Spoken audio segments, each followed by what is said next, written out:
I never made more than $38,000 a year. Not once, not even at the peak of my career.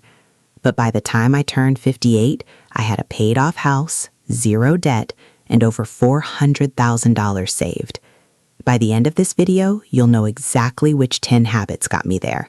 And chances are, you can start at least half of them today. For 30 years, I worked as a school cafeteria supervisor.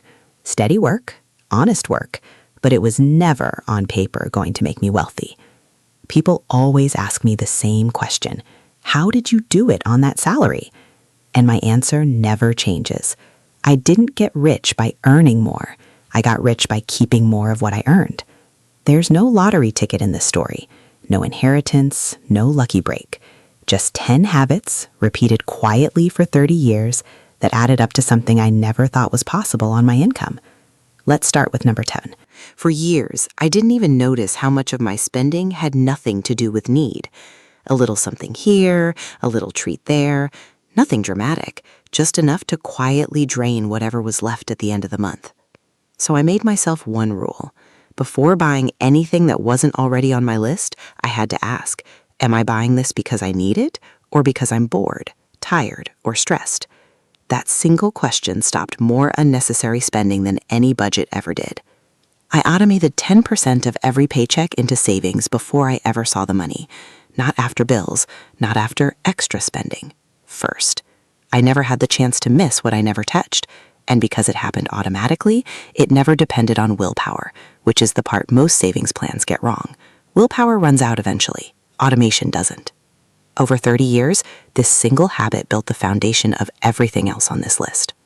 I went back to cooking from scratch, from what was on sale, from what was already in my pantry. No prepackaged convenience meals, no takeout 5 nights a week. It wasn't about deprivation. It was about respect for the food, for my money, and honestly for myself. A home-cooked meal made with a little patience tasted better than almost anything I could order in at a fraction of the cost. I never chased the bigger house or the better neighborhood just to keep up with people around me. I bought a home I could comfortably afford on one salary, and I stayed in it for over 25 years. Every time I didn't upgrade, I wasn't just saving money on a mortgage.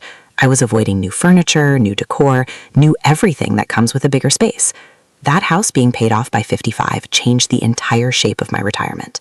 I kept every car I owned for 12 to 15 years. Not because I couldn't afford a new one, because I understood that a car payment is one of the quietest wealth killers there is.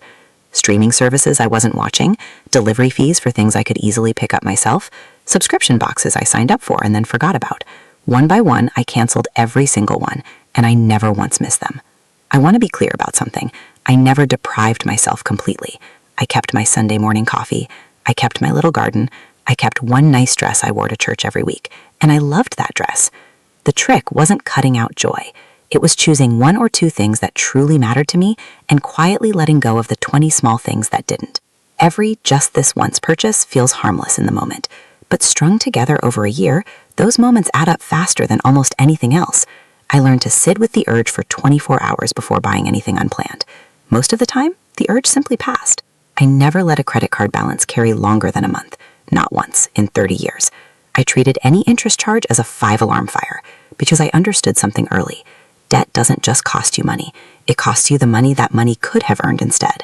This is the biggest one, and it's the one that ties everything else together. I stopped asking, how can I earn more?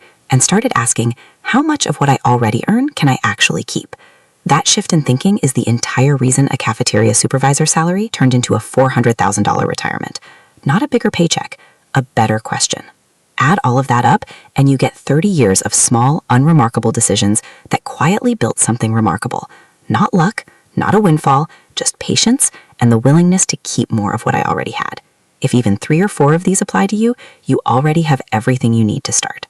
Tell me in the comments which one of these you're going to try first. And if you want more real stories like mine, make sure you're subscribed, because there's a lot more where this came from.